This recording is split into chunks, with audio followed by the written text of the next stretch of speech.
Praise the lord. Hallelujah, hallelujah, హల్లెలూయా.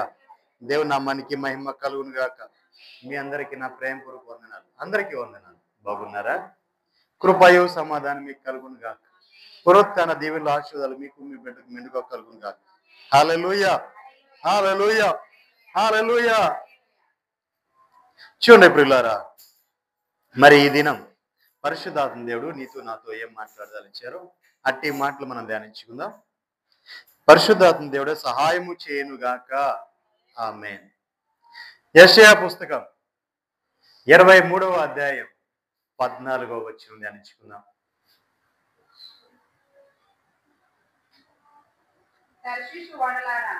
తర్షీషు ఓడలారా అంగలార్చుడి, మీ దుర్గము పాడైపోయేను. దేవునికి మహిమ కలుగును గాక. తర్షీషు ఓడలారా అంగలార్చుడి, మీ దుర్గము పాడైపోయాను. తర్షీషు ఓడలు ఏం చేయాలి? ఓడలు ఏం చేయాలి? అంగలార్చాలి. ఓడలు ఎక్కడైనా అంగలార్చేయండి. ఓడంటే ఏంటి? పడవ, షిప్. అంగలార్చుదా? ఏడుస్తుందా? దేవునికి మహిమ కలుగును గాక. మరి తర్షీషు ఓడలారా అంగలార్చుడి, మీ దుర్గములు పాడైపోయాయి. దేవునికి మహిమ కలుగును గాక. మీ దుర్గము పాడైపోయింది. దుర్గము అంటే ఏంటి? చెప్పాలి. మనము దేన్నైనా ఆధారం చేసుకునేది మనకు దుర్గంగా ఉంటుంది. దేన్నైనా అనుకునేది మనకి సహాయంగా ఉంటా అనుకునే మన దుర్గము ఉంటుంది. దేవునికి మహిమ కలుగునుగా. హల్లెలూయా. మనకు సహాయముగా ఏదైతే ఉంటుందో మనకు రక్షణగా ఏదైతే ఉంటుందో దేని మీద అయితే మనం ఆనుకుంటామో దాన్ని మనము దుర్గం చేసుకుంటాం. అందుకే దావీదు మహాభక్తుడు అన్నాడు ఏమని?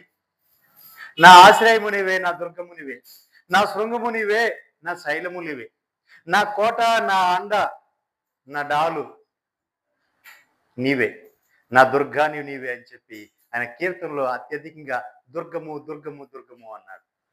దేవునికి మహిమ కలుగునుగా. హల్లెలూయా. కీర్తనలో ఆయన ఆధారపడిన, ప్రభువా నేను నీ మీద ఆధారపడుతున్నా, నాకు ఆధారం నీవేనయ్యా, నా దుర్గము నీవేనయ్యా. దేవునికి మహిమ కలుగునుగా. హల్లెలూయా.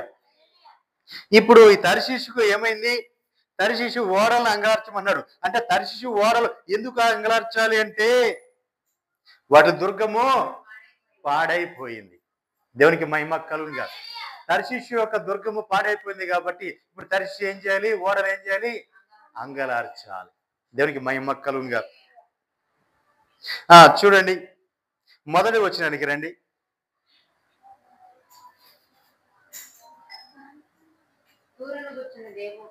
తూరును గూర్చిన దేవోక్తి. తర్షీషు ఓడలారా అంగలార్చుడి, తూరు పాడైపోయెను, ఇల్లైనను లేదు, ప్రవేశ మార్గమైనను లేదు, కిత్తీయుల దేశము నుండి ఆ సంగతి వారికి వెల్లడి చేయబడిన. దేవునికి మహిమ కలుగునుగా. హల్లెలూయా. తర్షీషు ఓడలారా అంగలార్చుడి. ఏం చేయాలండి? తర్షీషు ఓడలారా అంగలార్చుడి. ఎందుకు అంగలార్చాలి అంటే తూరు పాడైపోయింది. ఏమైపోయిందండి? తూరు పాడైపోయింది. తూరు పాడైపోయింది. ఆ తూరులో ఇల్లైనా లేదు, ప్రవేశ మార్గమైన, వెళ్తానికి ప్రవేశ మార్గమైన లేదు. కీర్తియుల దేశము నుండి ఆ సంగతి వారికి వెల్లడిపరచబడింది. ఎవరికి వెల్లడిపరచబడింది? కీర్తియుల దేశం నుంచి ఎవరికి వెల్లడిపరచబడింది? తర్షీషు వారికి వెల్లడిపరచబడింది. దేవునికి మహిమ కలుగునుగా. హల్లెలూయా. ఈ తర్షీషు, తూరు, తర్షీషు, సీదోను, ఈ పట్టణాలన్నీ ఒక దగ్గరలో ఉండే పట్టణాలు. ఇవన్నీ కూడా పురాతన పట్టణాలు. అంటే పురాతన కాలంలోనే ఇవి పేరు పొందిన పట్టణాలు. దేవునికి మహిమ కలుగునుగా. హల్లెలూయా. వీటి విషయం ఏంటంటే ఇవి సముద్రపు ఒడ్డున ఉండే పట్టణాలు. అంటే వాణిజ్య వ్యాపారము జరిగే పట్టణాలు, లావాదేవీ. ఇప్పుడు మన దేశ ఆర్థిక లావాదేవీలు ఎక్కడ జరుగుతాయి? ముంబై, ముంబైలో, బొంబాయిలో జరుగుతాయి. మన దేశం, మన భారతదేశ ఆర్థిక లావాదేవీలు అన్ని కూడా ముంబైలో జరుగుతాయి. దేవునికి మహిమ కలుగును గాక. అలాగే ఇప్పుడు ఈ తూరు అనే ప్రాంతానికి, తూరు అనే దేశానికి లావాదేవీలన్నీ కూడా జరిగే ఆ ప్రాంతం అంతా కూడా తర్షీషు ఓడరేవులో జరుగుతుండే. తర్షీష్ ఏంటి? ఓడరేవు. ఇప్పుడు ఈ ఓడలన్నీ కూడా ఏం చేసాయంటే పలు దేశాల నుంచి, అన్ని దేశాల నుంచి వస్తూ ఉండేది, సరుకు వస్తూ ఉండేది. అది ఎగుమతి దిగుమతి చేసుకుంటూ, అంటే మార్పిడి జరుగుతుండేది. ఆయా ప్రాంతాలకి మార్పిడి వెళ్ళాలి. అక్కడి నుంచి ఆ వేరే దేశం నుంచి ఆ దేశంలోకి వస్తే, ఆ దేశం నుంచి వేరే దేశానికి ఎవరో కావాల్సిన సరుకు వాళ్ళు తీసుకుని వెళ్తూ ఉండేవారు. దేవునికి మహిమ కలుగునుగా. హల్లెలూయా. పూర్వకాలంన మన దేశంలో కొన్ని ప్రాంతాల్లో సంతలు జరుగుతుండే. సంత అంటే ఆ కాలంలో ఏం చేసేవాళ్ళు అంటే, ఈ రోజు కూడా జరుగుతున్నాయి ఎక్కడ మారుమూల పల్లెటూరులో, అంటే నాగరికత కదా కొంచెం దూరం ఉన్నా కదా, ఆ అడవుల్లోంచి వాటిలోంచి వాళ్ళు ఏం చేసేవారంటే అక్కడ దొరికేవన్నీ కూడా తీసుకుని వచ్చేవారు. తీసుకుని వచ్చి ఆ సంతలో అమ్ముకుంటూ ఉండేవారు. ఆ సంతలో అమ్ముకునేవారు. ఆ సంతలోకి వెళ్ళి ఏం చేసేవాళ్ళు, కావాల్సిన వాళ్ళు దాన్ని కొనుక్కుంటూ ఉండేవాళ్ళు. వాళ్ళ దగ్గర ఉన్న తీసుకెళ్ళి అక్కడికి వెళ్ళి అమ్ముకుంటూ ఉండేవాళ్ళు. దేవునికి మహిమ కలుగునుగా. ఈ విధంగా ఆ తూరు, సీదోను, ఆ తర్షీషు ఆ పట్టణంలో జరుగుతూ ఉండే. తర్షీషులో ఓడలు ఎక్కువగా ఉన్నాయి. ఈ వర్తక వ్యాపారం ఎక్కువగా జరుగుతూ ఉండేది. ఈ తర్షీషు ఓడ ఈ రోజున అన్నీ కూడా ఎక్కడ జరుగుతుండే అంటే ఈ తూరు ప్రాంతానికి, ఆ దేశంలోనే జరుగుతుండే. ఇప్పుడు ఆ దేశం ఏమైపోయింది? తూరు అంతా ఏమైపోయింది? నాశనం అయిపోయింది, పాడైపోయింది. ఒక ఇల్లు కూడా లేకుండా ఆ అదంతా, ఆ పట్టణం అంతా పాడైపోయింది. అంతేకాదు, ఆ ప్రదేశంలోకి లోపలికి వెళ్ళే ప్రవేశ మార్గాలు, అంటే పట్టణం లోపలికి వెళ్ళే మార్గాలు కూడా పాడైపోయినాయి. ఇవన్నీ ఇలా నాశనం అయిపోయినాయి. కాబట్టి కీర్తీయులు ఆ దేశము నుండి ఆ సంగతి వారికి వెల్లడిపరిచారు. ఎవరికి?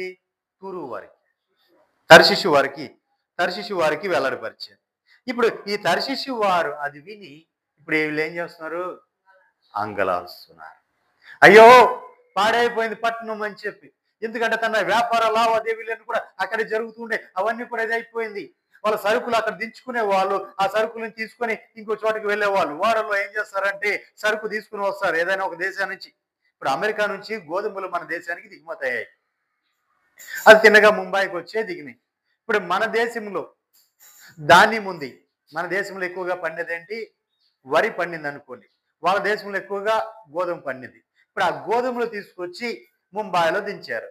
ఓడ వచ్చి దిగింది. ఇప్పుడు వాడు తిరిగి అమెరికాకు వెళ్ళాలి. వెళ్ళేటప్పుడు ఇక్కడ ఏమేమి శ్రేష్టమైన ఏమి పండుతాయి అంటే వరి ఎక్కువగా పండుద్ది. అక్కడ వరి డిమాండ్ ఉంది కాబట్టి ఇక్కడ వరిని తీసుకోవాలి.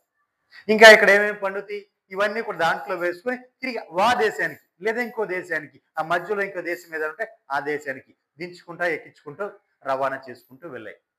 ఈ కాలంలో లాగా ఆ కాలంలో రైల్వే గూడ్స్ లేవు, రోడ్డు రవాణా ట్రాన్స్పోర్ట్ లేవు, ఆ విమానాలు కూడా లేవు. ఈ రోజున ఎక్కువ దిగుమతి ఎగుమతులు అన్నీ జరిగి కూడా విమానాల్లో కూడా జరుగుతున్నాయి. కాకపోతే ఎక్కువగా జరిగేవి ఎక్కడంటే ఓడల్లోనే జరుగుతున్నాయి. లావాదేవీలన్నీ కూడా ఎక్కువగా ఓడల్లో జరుగుతున్నాయి, ట్రాన్స్పోర్ట్ అంతా. కాబట్టి ఆ కాలంలో వారు కితీయులు చెప్పారు, ఇదిగో ఆ సంగతి, ఆ దేశం ఇలా పాడైపోయింది, ఆ పట్టణం ఇలా పాడైపోయింది. వారికి చెప్పిన వాడనే వారు ఏం చేస్తున్నారు? వెల్లడి చేశారు, ఏడుస్తున్నారు. 6వ వచనం చూడండి. తర్షీషు నాకు వెల్లుడి, సముద్ర తీరవాసులారా అంగలార్చుడు. దేవునికి మహిమ కలుగునుగా. ఏం చేయాలి? తర్షీషుకి వెళ్ళండి, సముద్ర తీరవాసులందరూ కూడా అంగలార్చండి. ఎందుకంటే వారి వ్యాపార లావాదేవీలు, అంటే వాళ్ళ బ్రతుకు తెరువు ఆగిపోయింది. దాన్ని నమ్ముకొని చాలా మంది జీవిస్తుండేవారు. కొంతమంది వ్యాపారం చేసుకోవడానికి బయట ప్రాంతాలకు అక్కడి నుంచి సామాను తీసుకొచ్చి బయట అమ్ముకొని ఆ ప్రాంతాల్లో వ్యాపారం చేసేవారు. కొంతమంది వీళ్ళ దగ్గర అక్కడ తీసుకెళ్ళి అమ్ముకొని వ్యాపారం చేసేవారు. రకరకాల వ్యాపారం జరిగేది. ఇంకా చెప్పాలంటే సరుకు ఎరకమతి, సరుకు దిగుమతి, అంటే లోడ్ చేయటం, లోడు అన్లోడ్ చేసుకోవటం. ఇవన్నీ కూడా కూలివారు, వీళ్ళందరూ కూడా చాలా మంది జీవిస్తూ దాన్ని ఆధారపడి జీవిస్తుండేవారు. అంటే మరి వీళ్ళందరి జీవనోపాధి ఏమైపోయింది? పాడైపోయింది.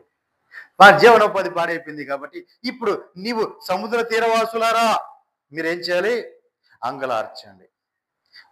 తర్షీషు నాకు వెళ్ళు, సముద్ర తీరవాసులారా మీరు అంగలార్చుడి. నీకు ఒకప్పుడు నీకు సంతోషం కలగజేసిన పట్టణం ఇదేనా? ప్రాచీన కాలము నుండి ఉండిన పట్టణం ఇదేనా? పరదేశులు వచ్చి నివాసం చేసిన పట్టణం ఇదేనా? దూర ప్రయాణం చేసిన వారు వచ్చి ఇక్కడ దీంట్లో నివసించే పట్టణం ఇదేనా? దూర ప్రదేశానికి వెళ్ళే పట్టణం ఇదేనా అని చెప్పి ఇప్పుడు ఆ పట్టణాన్ని చూసిన వాళ్ళందరూ కూడా ఏమంటున్నారు? అంగలారుస్తున్నారు. అయ్యో, ఒకప్పుడు ఎంతగా వెలిగింది, ఒకప్పుడు ఎంతగా పేరు పొందింది, ప్రపంచంలోనే అత్యధికమైన జన సమూహము సంచరించిన దేశం ఇదేనా? అత్యంతగా ప్రపంచంలోనే అత్యంతగా వ్యాపారం చేయబడిన దేశం ఇదేనా? ఈ దేశంలోకి వస్తే అన్ని ఇక్కడ దొరుకుతాయి అని పేరు పొందారే. అలాంటి దేశమేనా ఈ విధంగా పాడైపోయింది? ఇలా అయిపోయింది. ఒక ఇల్లు కూడా లేకుండా పోయింది. అసలు ఆ పట్టణంలోకి వెళ్దామంటే దారి కూడా లేకుండా పోయింది. ఈ పట్టణమేనా అని చెప్పి అంగలారుస్తున్నా.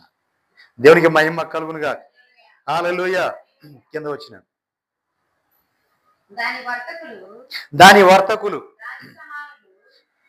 చూడండి, దాని వర్తకులు అంటే దాంట్లో వ్యాపారం చేసే వ్యాపారవేత్తలు, దానిలో వ్యాపారం చేసే దానిలో వ్యాపారం చేసే తర్షీషులో వ్యాపారం చేసే వ్యాపారవేత్తలు ఎలాంటి వారు అండి? రాజ సంబంధులు, అంటే రాజు లాంటి వారు. ఎలాంటి వారండి? రాజ సమానులు, రాజు లాంటి వారండి వారు. అంటే అంత ధనము, అంత ఐశ్వర్యము కలిగిన వారు. అంతేకాదు, ఇంకా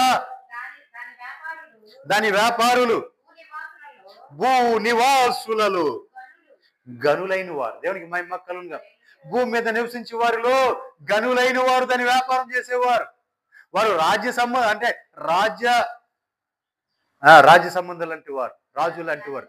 దాని అంటే రాజులతో సమానమైన ఆస్తి కలిగిన వారు, అంత ఐశ్వర్యం కలిగిన వారు. రెండోది భూలోకంలోని దాని వ్యాపారులు, భూనివాసులలో గనులైన వారు. దేవునికి మహిమ కలుగునుగా. గనులైన వారు ఎవరు? ఈ తర్షీషు తూరు ప్రాంతంలో. తూరు ఎక్కడుందంటే, తర్షీ ఎక్కడుందంటే తూరు దేశంలోనే ఉంది. తూరు దేశంలోనే ఉంది. ఇప్పుడు మన ఎగ్జాంపుల్ మీకు అర్థమయ్యేటట్లు చెప్తాను. మన దేశంలో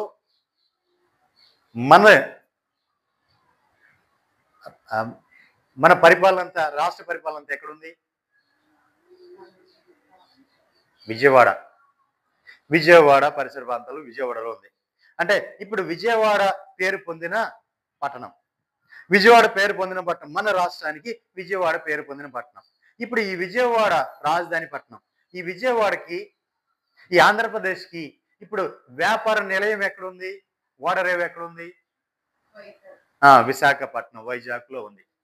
ఈ వైజాగ్లో ఉంది. ఇప్పుడు ఈ వైజాగ్ లాంటిది ఏంటిది? తర్షీషు. తూరు అంటే విజయవాడ లాంటిది. దేవునికి మహిమ కలుగునుగా. హల్లెలూయా. ఇప్పుడు దీన్ని రాష్ట్రము పరిపాలిస్తున్న ఈ రాష్ట్రము రాజధాని అంతా కూడా ఎక్కడ ఉంది? విజయవాడలో ఉంది కాబట్టి, పరిపాలన అంతా విజయవాడలో ఉంది కాబట్టి, ఇప్పుడు ఈ విజయవాడలో ఉన్న ప్రజలందరికీ కావాల్సిన అవసరాలు, అక్కర్లు తీర్చాలంటే వైజాగ్ నుంచి వచ్చే సరుకు విజయవాడలో చేర్చుకోవాలి. ఇక్కడ మార్పిడి జరుగుతూ ఉండాలి.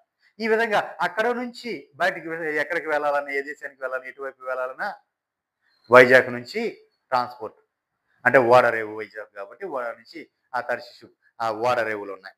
దేవునికి మహిమ కలుగునుగా. ఆ విధంగా తర్షీషు ఆ విధంగా ఉంది. ఇప్పుడు అది ఒకే దేశంలో.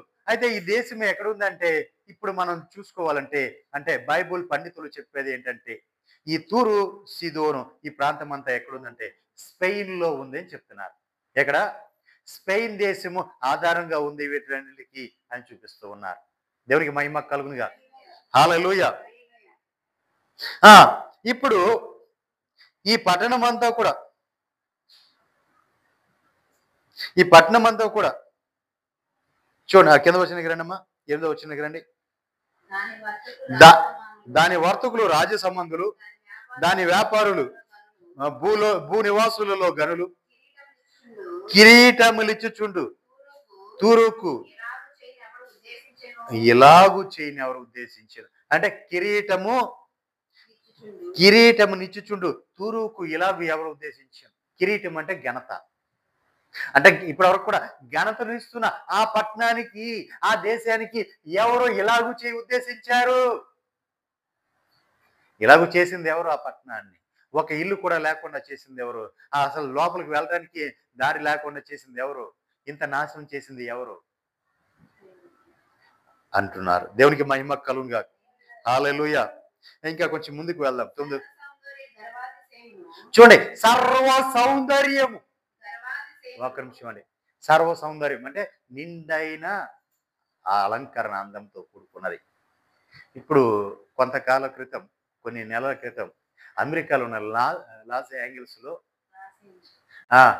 ఏమైంది? అగ్నికి ఆహుతి అయిపోయింది. ఆ దేశములోనే అత్యంత గనులున్న ప్రాంతం అది. ఆ రాష్ట్రం అత్యంత గనులున్న ప్రాంతం, అత్యంత సౌందర్యవంతమైన ప్రాంతం. అలాంటిది ఏమైపోయింది?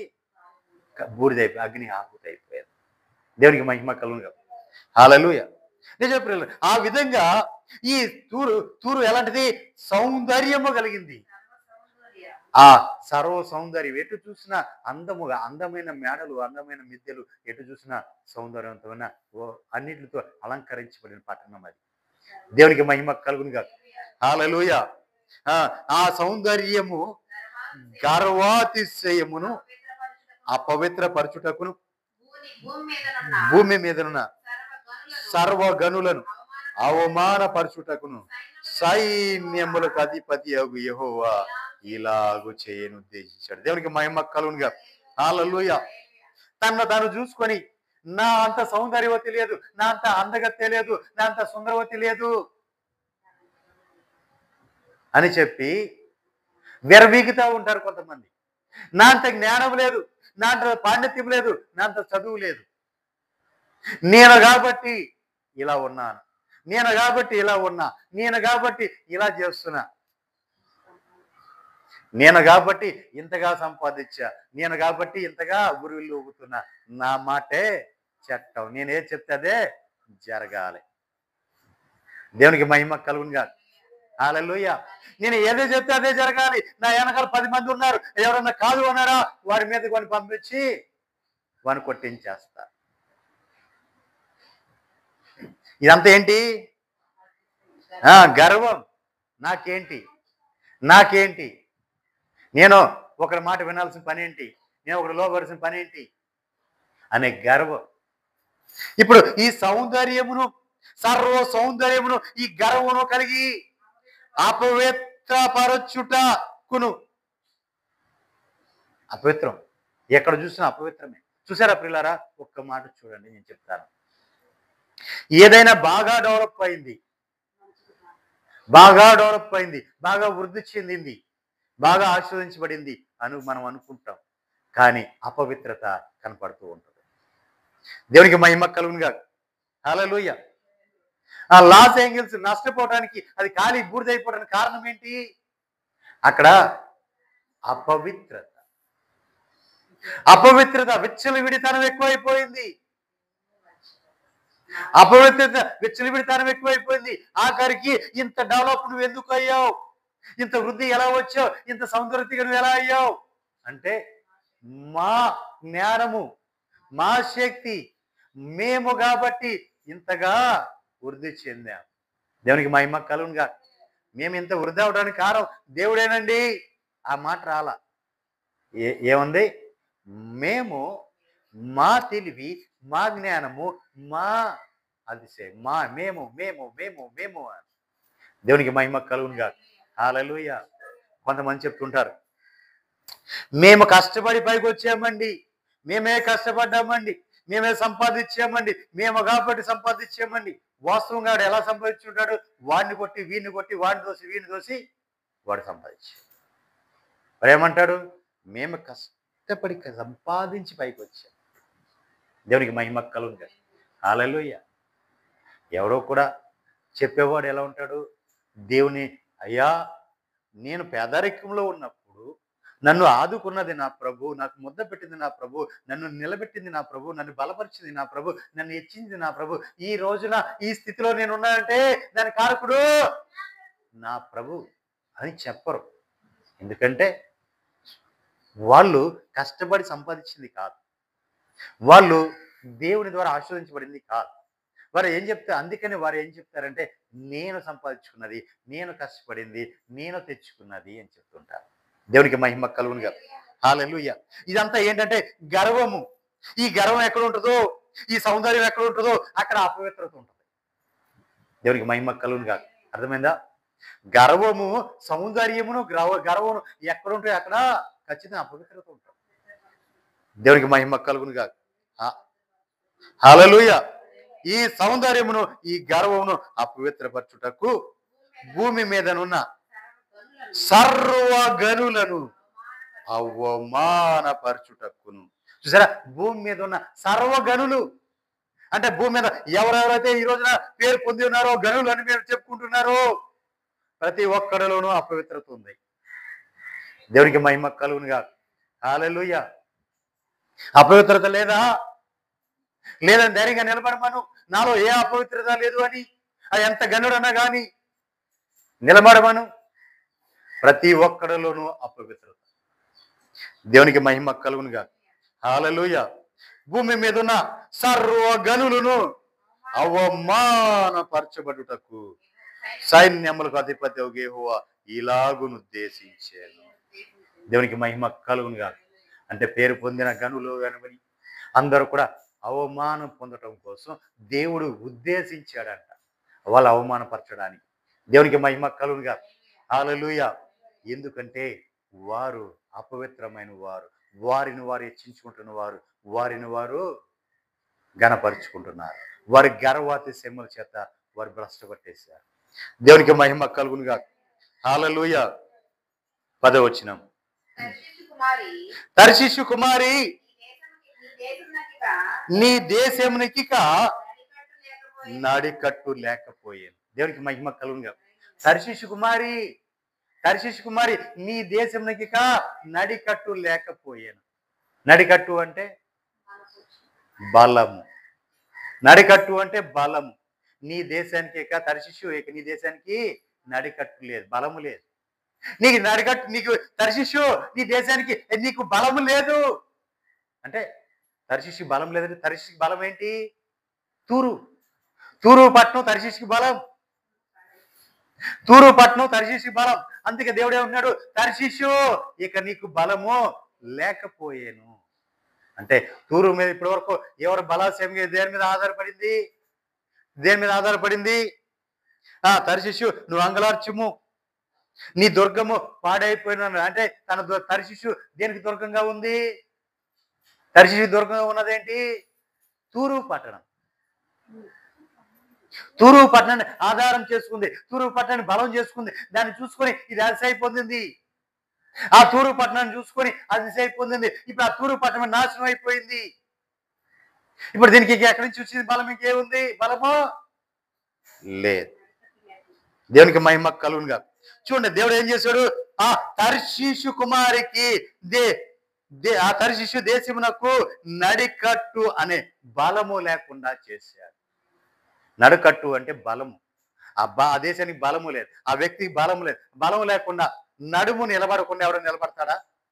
నడుము లేకుండా, నడుము ఇరిగిపోయింది, నడుము వంగిపోయింది. ఇప్పుడు ఎవరు నిలబడతాడా? నడుములో శత్రువు లేదు, నిలబడతాడా? నిలబడలేదు. అలా నడుము లేకుండా చేసేసాడు ఆ పట్టణాన్ని. దేవునికి మహిమ కలుగునుగా. హల్లెలూయా. ఈ రోజున మనం నిలబడుతున్నాం అంటే మనకి ఏంటిది? నడుము ఉన్న బట్టి, ఆ వెన్నెముక ఉన్న బట్టి మనం నిలబడుతున్నాం. బ్యాక్ బోన్, స్పైరల్ గాడా ఏమంటారు? Back bone. ఆ బ్యాక్ బోన్ ఉన్న బట్టి మనము నిలబడుతున్నాం. అది లేనప్పుడు, అది దాంట్లో బలం లేనప్పుడు మనం నిలబడతాం. అది బలంగా ఉన్నంతసేపే నిలబడతాం. అది బలం ఉడికిపోయిన తర్వాత ఏమైపోతాం? వంగిపోతాం. వంగిపోతాం. నిలబడాలి, నిటారుగా నిలబడాలి. కానీ ఆ బలమును నా ప్రభు తీసివేశాడంట. అది ఎవరి మీద ఆనుకుందో ఆ బలాన్ని తీసివేశాడు. నీకు నాకేంటి, నేను బలంగా ఉన్నాను, నాకేంటి, నేను దిట్టంగా ఉన్నాను అని అనుకుంటున్నావేమో. ఆ బలము నీలోంచి తొలగిపోతే నువ్వెందుకు పనికిరావు. దేవునికి మహిమ కలుగునుగా. హల్లెలూయా. అదే తర్షీషుని చూపించాడు. ఓ తర్షీషు కుమారి, నువ్వు విచ్చలవిడిదిగా నువ్వు పెట్టరేగుతున్నావేమో, నువ్వే ఇంకా ఏమైనా విరవీగుతున్నావేమో. నీ సౌందర్యం చూసుకొని, నీ గర్వం చూసుకొని, నువ్వింకా నీ బలాన్ని చూసుకొని నువ్వు విరవీగుతున్నావేమో, నీ గర్వపోతున్నావేమో. నీకు నడికట్టు అనబడిన బలము లేకుండా చేస్తానని చెప్పాడు దేవుడు. దేవునికి మహిమ కలుగునుగా. హల్లెలూయా. నిజంగా ప్రియులారా, మనం ఇక్కడ చూసినట్టయితే తర్షీష్ అనగా అది ఎక్కడుందంటే స్పెయిన్ లో ఒక భాగంగా ఉంది. బైబిల్ పండితులు చెప్తుంది ఏంటి, తర్షీషు స్పెయిన్ దేశం ఉంది కదా, ఇప్పుడు ఉన్న ప్రపంచ దేశంలో స్పెయిన్ ఒక దేశం. ఆ దేశంలో ఈ పట్టణం అక్కడ ఉంది. ఇటువరకు ఈ తూరు తర్షీషు అనబడినవన్నీ ఆ దేశంలో, స్పెయిన్ దేశంలో ఉన్నాయి. అవి బైబిల్ పండితుల యొక్క వాళ్ళ ఉద్దేశం. దేవుడికి మహిమ కలుగునుగా. హల్లెలూయా. అంటే ఇవి మామూలు ఇప్పుడు ఏర్పడిన పట్టణాలు కాదు, పురాతన కాలంలో ఏర్పడిన పట్టణాలు. కొన్ని దేశాలే అప్పటికి ఏర్పడని కాలంలో అవి ఏర్పడిన పట్టణాలు. దేవునికి మహిమ కలుగునుగా. అప్పుడే అవి సౌందర్యముగాను ఉన్న పట్టణాలు, పేరు పొందిన పట్టణాలు, వ్యాపార లావాదేవీలు కలిగిన పట్టణాలు. దేవునికి మహిమ కలుగునుగా. హల్లెలూయా. ఆ కాలంలో తర్షీషు తూరుకు వాణిజ్య కేంద్రంగా ఉండేది. స్పెయిన్లో, అక్కడ ఆ దేశంలో స్పెయిన్లో ఏం దొరుకుతుంది అంటే వెండి, ఇనుము, తగరము, ఇతర లోహాలు ఆ దేశంలో సమృద్ధిగా ఉంటాయి. ఏంటిది, ఏమి దొరుకుతాయండి? వెండి,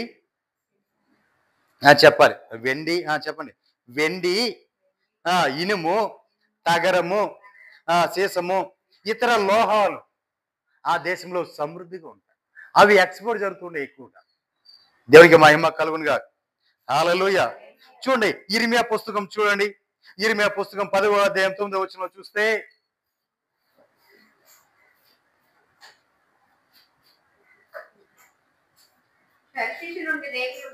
తర్షీషు నుండి రేకులుగా సాగగొట్టబడిన వెండియు, ఉపాజు నుండి బంగారమును తెత్తురు. అది పనివాని పనియే కదా, పోతపోయేవాడు దాన్ని చేసెను. అది నీలద్రోమ వర్ణము గల వస్త్రములు వాటికున్నవి. అవన్నీ నేర్పరులకు పనివారి పనియే. దేవునికి మహిమ కలుగు. ఇవన్నీ కూడా ఎక్కడ తయారయ్యాయి అంటే ఆ తూరు తర్షీషు పట్టణంలో తయారయ్యాయి. తూరు తర్షీషు పట్టణాల్లో తయారయ్యాయి. దేవునికి మహిమ కలుగునుగా. హల్లెలూయా. అవన్నీ కూడా నేర్పరగలిగిన పనివారి పని అక్కడ కనపడుతూ ఉండేది. ఇంకా అప్పుడు ఆ కాలంలో ఇంకా బయట ఎక్కడ దొరికేవి కాదు, అక్కడే దొరుకుతుండేవి. అవి మంచివి, శ్రేష్టమైన, నాణ్యమైనవి. ఎక్కడి నుంచి అంటే అవి ఎక్కడి నుంచి రావాలి? తర్షీషు నుంచి రావాలి. రవాణా సౌకర్యం, తర్షీషు ఓడలు అక్కడి నుంచి శ్రేష్టమైనవి వచ్చేవి. దేవునికి మహిమ కలుగునుగా. హల్లెలూయా. అంతేకాదు, అదే యెహెజ్కేలు పుస్తకం 27వ అధ్యాయం 12వ వచనం కూడా అదే మాట ఉంది. చూడండి, 27:12 యెహెజ్కేలు.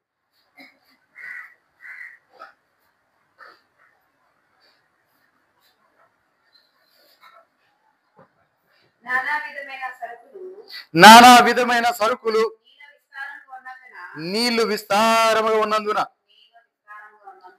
చూడండి ప్రియులారా, నానా విధమైన సరుకులు నీలో విస్తారంగా ఉన్నందున. ఎవరిలో?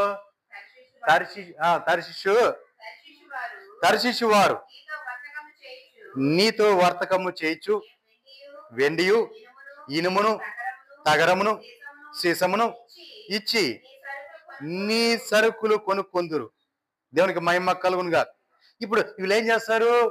వాళ్ళ దగ్గర ఉన్న ఆ దేశానికి ఇచ్చి ఆ దేశంలో ఉన్నవి మీరు కొనుక్కుని రవాణా చేసేవారు తర్షీషు వారు. దేవునికి మహిమ కలుగునుగా. హల్లెలూయా. ఇప్పుడు తర్షీషులో ఏమేమి దొరికాయంటే వెండి, ఇనుము, తగరము, సీసము, ఇవి ఇచ్చి వాళ్ళ దగ్గర ఉన్న సరుకులు వారు కొనుక్కుంటూ ఉండేవారు. ఆ అధ్యాయం అంతా మనం చూస్తే అదే. అంటే ఆ దేశానికి ఆయా దేశానికి సంబంధించినంత కూడా అవన్నీ కూడా ఆ ప్రాంతానికి ఆ దర్శించుకు వెళ్ళి అక్కడ మార్చుకునేవి సరుకులు. అక్కడికి వెళ్ళి ఆ సరుకులు తెచ్చుకునేవారు. అంటే మనం ఆ అధ్యాయం అంతా చూస్తే ఆ అధ్యాయంలో ఉన్న దేశాలన్నీ కూడా ఆ మార్గం గుండుగానే వెళ్తూ ఉండేవి. అక్కడ వ్యాపార లావాదేవీలన్నీ కూడా జరుగుతుండే తర్షీషులో. దేవునికి మహిమ కలుగును గాక. హల్లెలూయా. మరి ఈ తూరు ప్రాంతానికి నాశనం కారణం ఏంటి? ఆ తూరు ఎందుకు నాశనం అయిపోయింది? అదే యెహెజ్కేలు అది కూడా రాశాడు చూడండి. 28వ అధ్యాయం 2వ వచనంలో మనం చూసినట్లయితే, నరపుత్రుడా తూరు అధిపతికు ఇలాగో ప్రకటింపుము, ప్రభువగు యెహోవా సెలవిచ్చినదేమనగా, తూరు నీవు గర్విష్ఠుడవై నేను ఒక దేవతనైనట్లు సముద్రపు మధ్యన నేను ఆసురుడనై ఉన్నాను. ఒక నిమిషం అండి. ఇప్పుడు తూరు ఏమనుకుంటుంది? తూరు ఏమనుకుంటుంది అంటే అది గర్విష్ఠుడై ఉండటమే కాదు, గర్విష్ఠుడు నేను ఒక దేవతనైనట్లు సముద్రము మధ్య నేను ఆసీనుడై ఉన్నా. అంటే నేను సముద్రం ఏ దేశం ఎటు వెళ్ళాలన్నా, ఆ ప్రాంతం ఎటు వెళ్ళాలన్నా ఆ దేశంకి వచ్చి వెళ్ళాల్సిందే. ఆ మధ్యలో కూర్చుంది, ఆ దేశం సముద్రం మధ్యలో ఉంది. ఇప్పుడు ఎటు వెళ్ళినా ఎవరు వెళ్ళినా దాన్ని టచ్ చేసి వెళ్ళాలి. వెళ్ళే వాళ్ళు ఏం చేస్తారు? ఆయా ప్రాంతాలకు ఆయా దేశాలకు వెళ్ళే వాళ్ళు వాళ్ళ దగ్గర ఉన్నవి ఇక్కడ తీసుకుని వచ్చి దించి ఇక్కడ ఉన్నవి వారు తీసుకుని ఆయా దేశాలకు వెళ్ళేవారు. మరి ఆయా దేశం తీసుకుని వచ్చి వారు ఏం చేసేవారు? వాళ్ళ దగ్గర ఇక్కడ ఇచ్చి మరి ఇక్కడ తీసుకొని ఆ దేశానికి వెళ్ళేవారు. ఇలా రవాణా ట్రాన్స్పోర్ట్ జరిగేది. ఇదేమనుకుంటుంది? మధ్యలో ఉంది అనుకుంటున్నా. ఏం గర్వాతిశయము చేత. దేని చేత అండి? ఆ తూరు ఏమనుకుంటుంది? గర్విష్ఠుడైపోయింది. ఇప్పుడు ఏమనుకుంటా? నేనే దేవుడను, నేనే దేవతను కాబట్టి ఇప్పుడు అందరు నా దగ్గరికే వస్తున్నారు. ఏంటి? నేనే దేవతను కాబట్టి అందరూ నా దగ్గరికి వస్తున్నారు. నేను ఎవరికి కావాల్సిన నేనే ఇస్తున్నా అని వెర్రవీగుతుంది. దేవునికి మహిమ కలుగునుగా. హల్లెలూయా. సముద్రం మధ్య ఆశుండై ఉన్నాను అనుకొని నీవు అనుకొనుచున్నావు.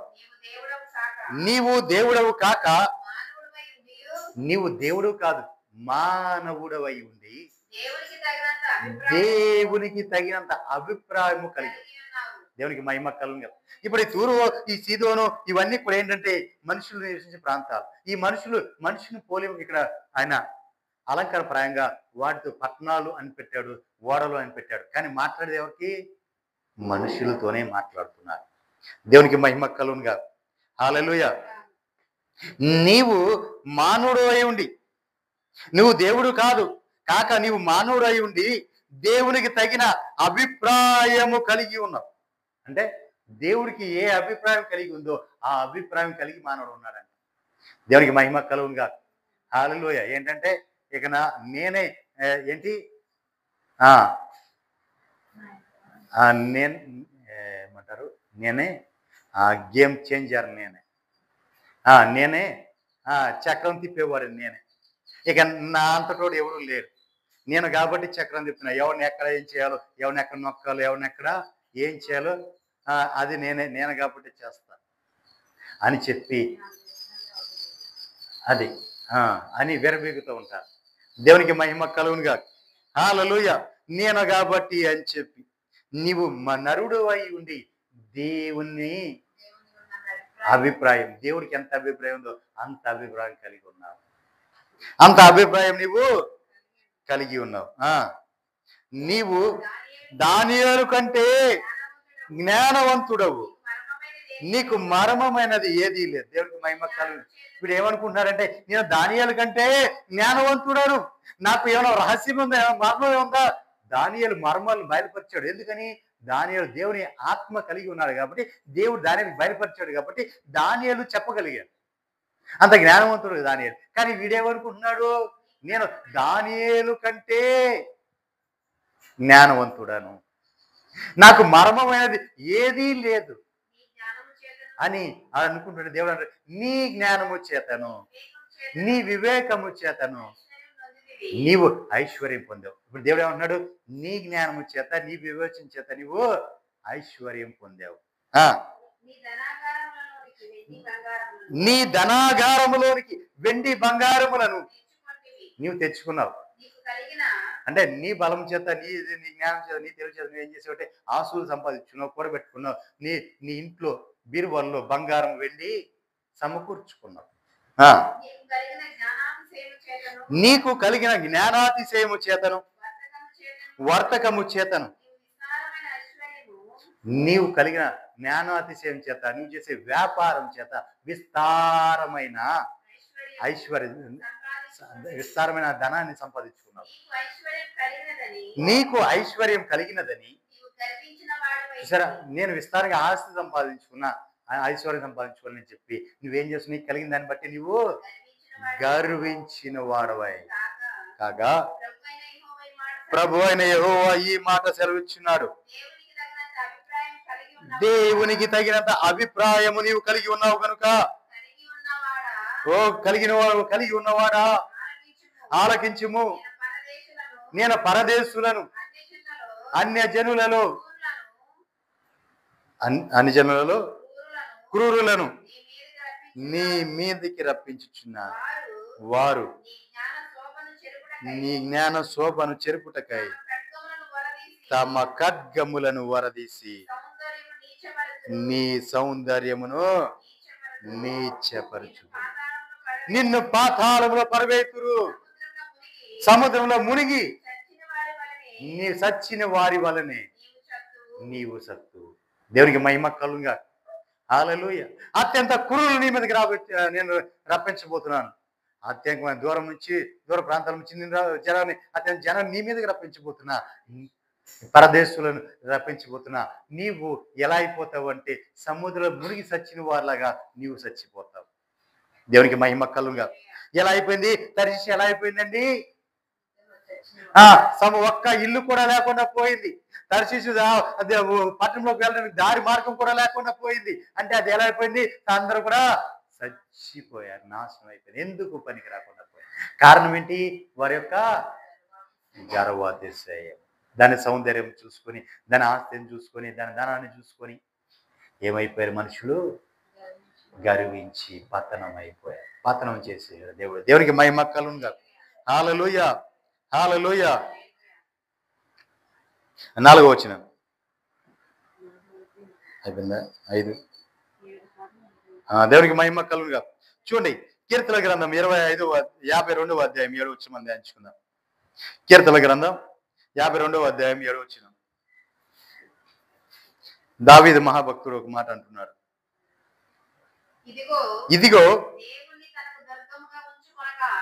ఇదిగో దేవుణ్ణి తనకు దుర్గముగా ఉంచుకొనక తన ధన సమృద్ధి యందు నమ్మకముంచి తన చేటును బలపరుచుకొని వాడు వీడే అని చెప్పుకొనుచు వాని చూసి నవ్వుకుంటా.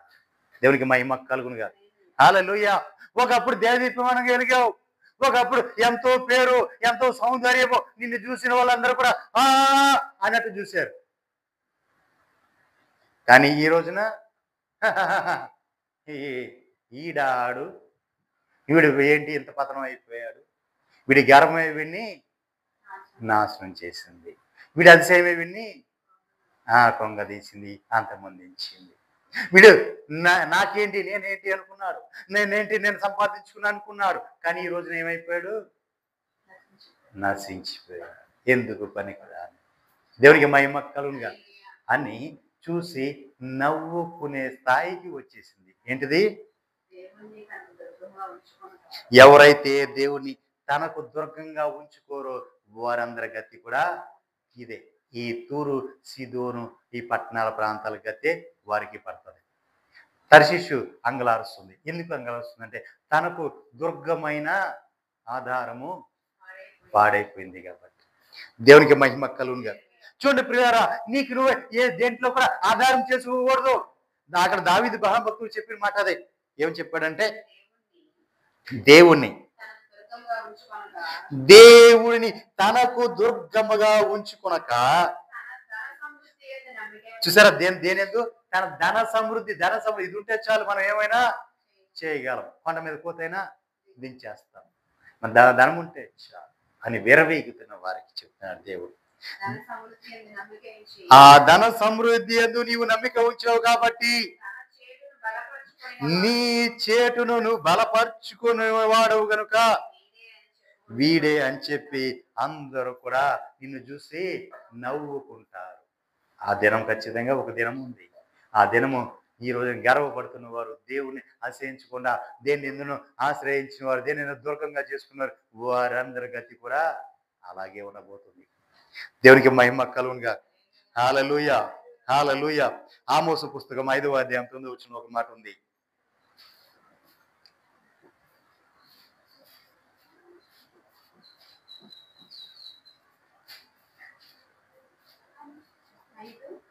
తొమ్మిది.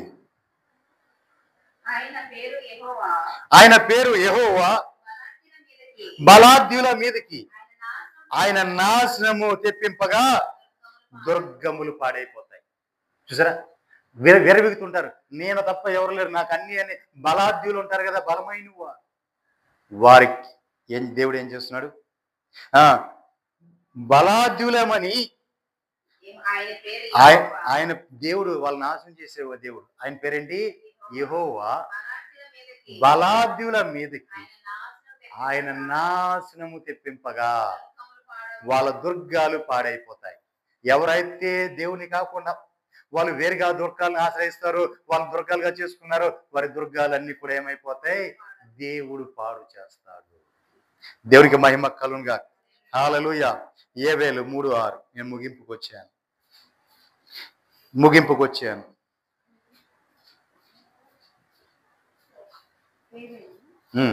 యోవేలు పుస్తకం 3వ అధ్యాయం 16వ వచనం. యెహోవా సీయోను నుండి గద్దించున్నాడు, యెరూషలేములో నుండి తన స్వరము వినపడజేయుచున్నాడు. భూమి ఆకాశములు వణుకుచున్నవి. అయితే యెహోవా తన జనులకు ఆశ్రయముగా ఉన్నాడు, ఇశ్రాయేలీయులకు దుర్గముగా ఉన్నాడు. హల్లెలూయా. తన జనులకేమో ఆశ్రయంగా ఉన్నాడు, ఇశ్రాయేలుకేమో దుర్గముగా ఉన్నాడు. దేవునికి మహిమ కలుగును గాక. హల్లెలూయా. నీకు మన దేవుడు ఎలా ఉన్నాడు? ఆశ్రయముగాను దుర్గముగాను ఉన్నాడు. దేవునికి మహిమ కలుగును గాక. హల్లెలూయా, హల్లెలూయా, హల్లెలూయా. 17వ వచనం. అన్య జనులు ఇక మీదట దానిలో సంచరింపకుండా. యెరూషలేమేమో పరిశుద్ధ పట్టణంగా ఉంటది. నీ దేవుడైన యెహోవా, నీ దేవుడైన యెహోవాను నేనే, నాకు ప్రతిష్ఠితమగు ఈ సియోను పర్వతమందు నివసించుచున్నానని మీరు తెలుసుకుంటారు. దేవునికి మహిమ కలుగుగా. నీ ప్రతిష్ఠితమైన పర్వతం మీదేమో దేవుడు నీ చూస్తున్నాను నువ్వు తెలుసుకుంటావు. నీ పట్టణమేమో యెరూషలేమని తెలియబడుతుంది. దేవునికి మహిమ కలుగుగా. హల్లెలూయా, హల్లెలూయా. నిజమే ప్రియులారా, నీవు దేన్నైతే దుర్గంగా చేసుకున్నావో, దేన్నైతే ఆధారంగా చేసుకున్నావో, దేన్నైతే నీవు నాకు ఇది తప్ప ఇంకేది లేదు, నాకు ధనమే మూలం, అన్నిటికీ ధనమే, నాకు ఆధారం అదే, నా సంపాదనే, నా స్వకీయ సంపాదనే, నేను మాత్రమే కష్టపడ్డాను, నేను మాత్రమే, నువ్వు దేన్ని చూసి గర్విస్తున్నావో అవన్నీ కూడా దేవుడు నశింపచేస్తాడు. నీవు దేని మీదే ఆడుకుని దేవుని వైపే తిరిగి దేవుని మాట వింటుంటే ఆయన నీకు కేడముగాను ఆశ్రయముగాను దుర్గముగాను ఉంటాడు. దేవునికి మహిమ కలుగునుగా. హల్లెలూయా. ఇప్పుడు ఈ తర్షీషు అంగలారుస్తుంది. ఎందుకంటే అది దేన్ని దుర్గంగా చేసుకుంది? తూరును దుర్గంగా చేసుకుని దాని మీద ఆధారపడిపోయింది. అది నాశనం అయిపోయింది కాబట్టి ఈ రోజున అది ఏడుస్తా ఉంది. అంటే నీవు దేనైతే దుర్గంగా, దేనైతే ఆధారంగా చేసుకున్నావో దాని వైపు కనుక నువ్వు చూస్తే అది ఏదో ఒక రోజు నాశనం అయిపోద్ది. నీకు దుఃఖం తప్ప ఏం మిగలదు. కాబట్టి నీకు ఆశ్రయంగా ఉండాలన్నా, నీకు దుర్గంగా ఉండాలంటే మన ప్రభు అయిన యేసుక్రీస్తు వారి వైపు చూడు. ఆయనను నీకు దుర్గంగా చేసుకో. ఆయన నీకు ఆశ్రయముగా ఉంటాడు, నీకు దుర్గముగా ఉంటాడు. దేవునికి మహిమ కలుగును గాక. అతి కృప పరిశుద్ధాత్మ దేవుడు మనకు అనుగ్రహించును గాక. ఆమేన్. మరి అందరం కూడా ప్రార్థన చేసుకుందాం. ప్రార్థన చేసుకుందాం. ఆ, రేపటి దినం 1వ తారీఖు కాబట్టి రేపు వాగ్దాన సందేశం ఉంది. అంటే కుటుంబ ఆశీర్వాద ఆరాధన ప్లస్ రేపు సెప్టెంబర్ మాస వాగ్దానం. దేవునికి మహిమ కలుగుగా. కాబట్టి కరెక్ట్గా 7 గంటలకే ఆరాధన ప్రారంభమవుతుంది కాబట్టి ఎవరో కూడా మిస్ అవ్వద్దు. శ్రేష్టమైన వాగ్దానం పొందుకుందాం, ఆయన ఆశీర్వాదం పొందుకుందాం. సెప్టెంబర్ మాసం అంతా కూడా ఆయన రెక్కల చోటన కాచి కాపాడి మనం రక్షించులాగన మనమంతా కూడా సిద్ధపడదాం. మరి సిద్ధపడదాం. దేవునికి మహిమ కలుగుగా. హల్లెలూయా.